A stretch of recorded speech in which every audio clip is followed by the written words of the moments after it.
Everyone, today we'll be doing a retro video games pickup for the month of May of 2024. As always, if you want to see more of these videos, make sure to like and subscribe. We're going to start from the top. This is what I'm currently playing for the PlayStation 5. I've been enjoying this game quite a bit. It is South Park Snow Day. And with this game, it's a mix between South Park and Happy Wars. So if you like those types of games, I highly recommend giving it a try, especially for $30. But it's a very short game, so just keep that in mind. In my opinion, it's not topping, the Fresh But Hole and the Stick of Truth, but it's still a pretty good game. Next up is my only Xbox Series X pickup for the month. It is Monster Energy Supercross 4, and I saw this for a couple bucks, decided to give it a shot. I don't really have any of these games for the Series X, so it's good to have one of them to pick up. And it's probably be a pretty good game to play if I can't figure out what I want to play for the day.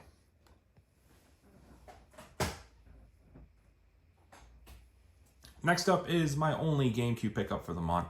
Normally I don't pick up a whole lot for GameCube unless it's an exclusive. Mainly because the prices on the console compared to the original Xbox, and most of the time the PS2 are a lot more expensive. But with that being said, I actually picked up an exclusive for the GameCube. It is Wave Race Blue Storm. Complete in box, very good condition. I used to play the Wave Race a lot on the N64 back in the day, but never got around to playing this. So I'll definitely have to give this a try and try out the multiplayer. Next up we have is for the 360, and I'm very happy to have this in the collection, is Elder Scrolls 4 Oblivion Game of the Year Edition. It's complete in box, even has the map, and it's a first print. Because normally the ones I see in the wild are the Platinum Hits version, and I have a Platinum Hits version of just the base game. And I am very, very glad to have this.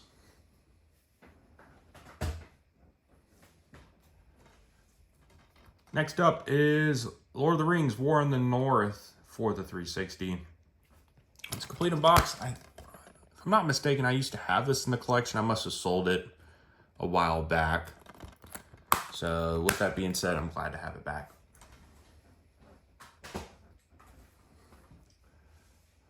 Next up is How to Drain Your Dragon for the Xbox 360. I have the second one for the 360, but not the first until now. I was kind of hesitant on picking it up because the artwork is very, very bad, very faded. And it didn't even have a price tag, so I was expecting to be a little bit higher. I asked the lady at the thrift store how much, and she said $2. And with that being said, I bought it. And with that being said, I'm just going to have to go buy replacement artwork for this game, which should only be a couple dollars. But the inside's still very, very good. The manual and the disc, they're both very, very good. And this game, I looked online, it's about a $15 to $20 game. Next up is one of my favorite games growing up as a kid. And I used to have this in my collection, and I guess over the course of time, I sold it off. And I'm glad to finally get it back. It is Star Wars The Force Unleashed. I think the reason why I sold it was because I was downsizing maybe back in the day.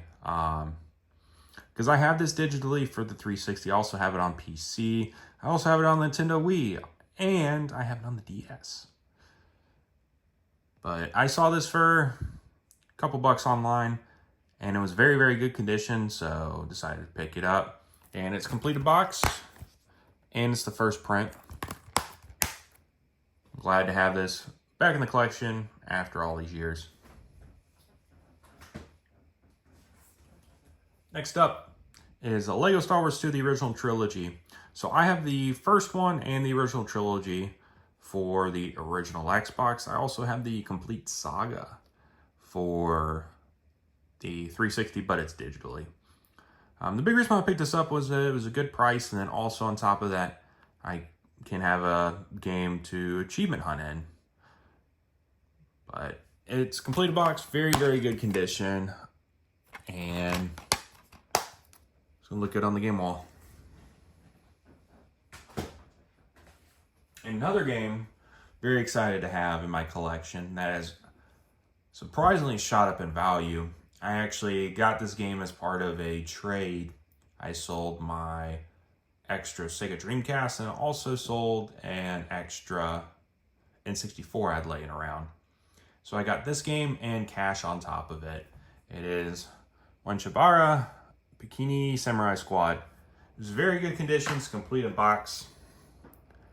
And did a little bit of research. I think the reason why this is so expensive is because it's a very obscure Japanese game, and I think this specific title never got released on any other console, so it's been stuck on the 360. But overall, I am very, very glad to pick this up.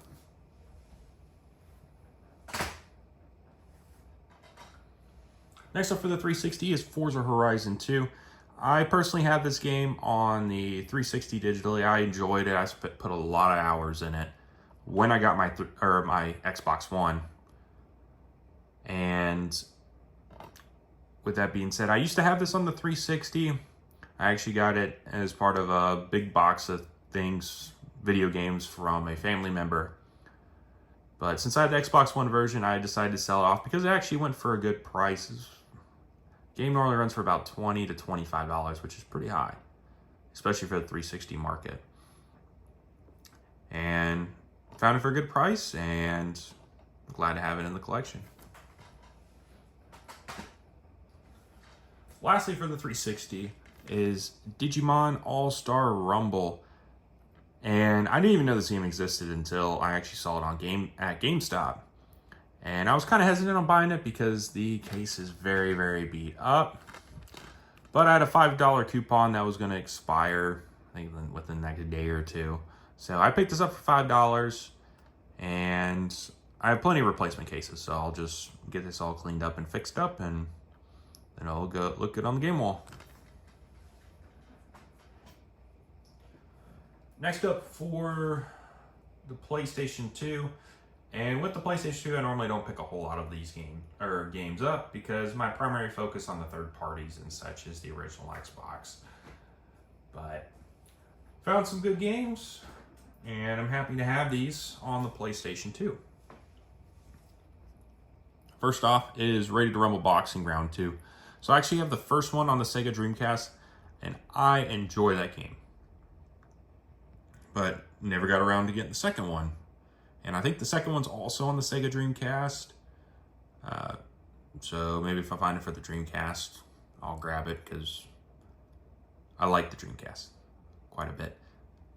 But the only downside with this game is it does not have the manual. But it should be a fun game to play.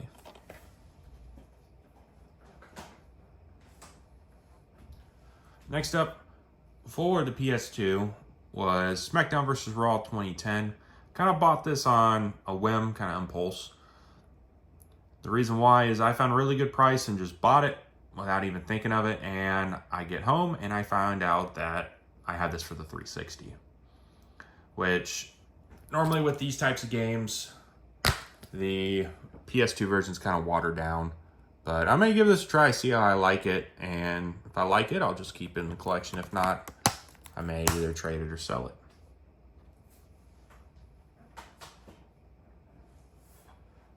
Next up is Disney Stitch Experiment 626. And growing up, I always loved watching Lilo and Stitch.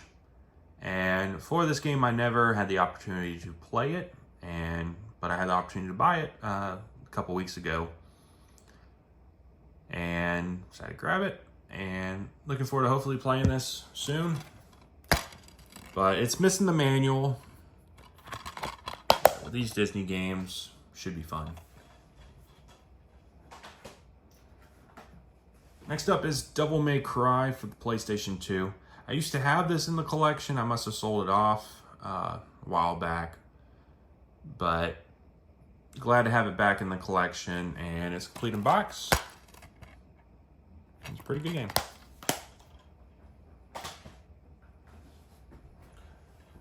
Next up is Dynasty Warrior 5 Empires. I got it complete in box. And this has always been a series I've been wanting to get into, but haven't got around to it. Maybe one of these days with my massive backlog, I'll get around to playing it. Yeah. Lastly, for the PS2, it's Final Fantasy X-2. And I played 10 and 10-2 on the PS4 with the HD remake. I have regular 10 for the PS2, but didn't have this one. And this one is not as good as regular 10. But with that being said, I'm just glad to have another Final Fantasy game in the collection. Next up for the PlayStation 3. Normally with the PlayStation 3, my collection's kind of small because I don't really pick up, as I mentioned before with the GameCube, I don't really pick up a whole lot of games for the PS3, as many of the multi-plats I normally get on the 360 unless it's an exclusive or I find it for a very, very good price.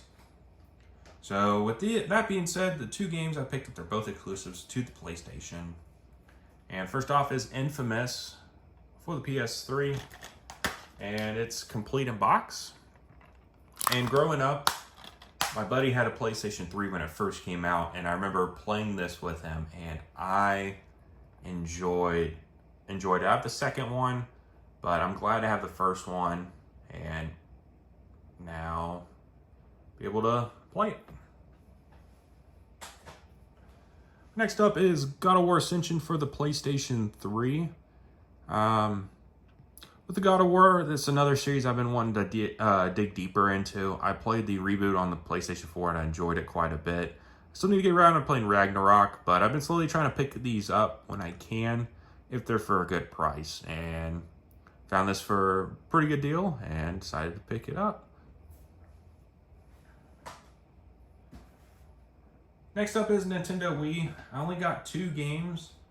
One brand new to the collection, one that was kind of an upgrade for the collection. We'll get more into that in a second. First off is the Rock Band Track Pack Volume 2, and it is complete in box. The big reason why I picked this up is for my Rock Band and Guitar Hero setup I have.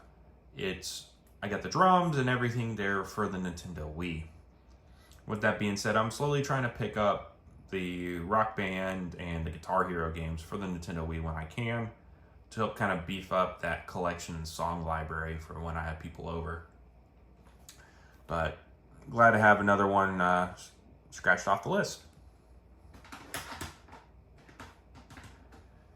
Next up, which is the upgrade, I'll get more in a second, is Super Mario Galaxy. The reason why I picked this up was it was for a very, very good price. I couldn't turn down. And with my original copy in the collection, it was missing the manual and it was just very, very beat up. But it's complete in box. The disc is pristine. And with my, well, now old copy, I just put it in the trade and sell pile and use it towards getting more games.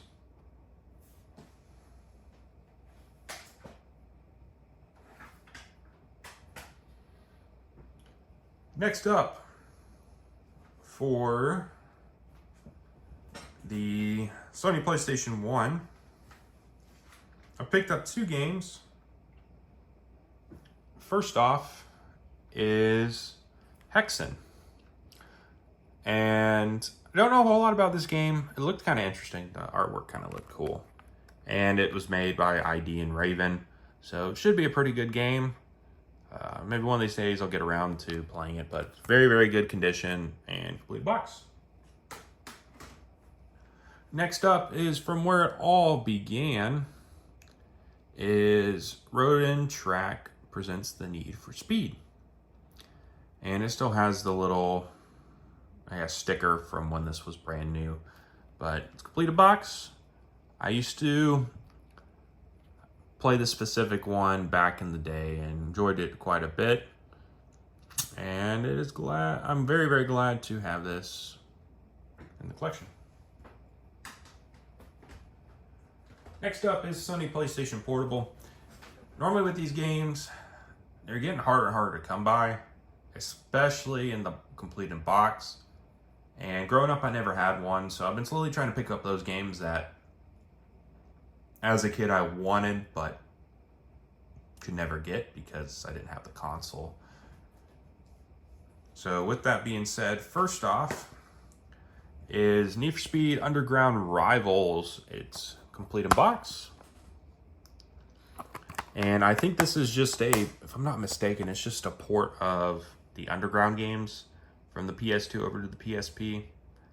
I need to give it a shot because I have a PlayStation Portable kind of collecting dust right now, so I need to play it.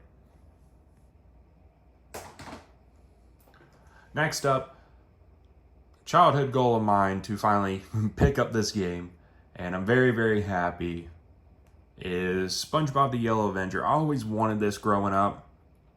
I love the SpongeBob games. But as a kid, I had a Nintendo DS, but I didn't have a PlayStation Portable to play this game. And it only came out on the PSP, if I'm not mistaken. So with that being said, it is complete in box. Very, very glad to have this.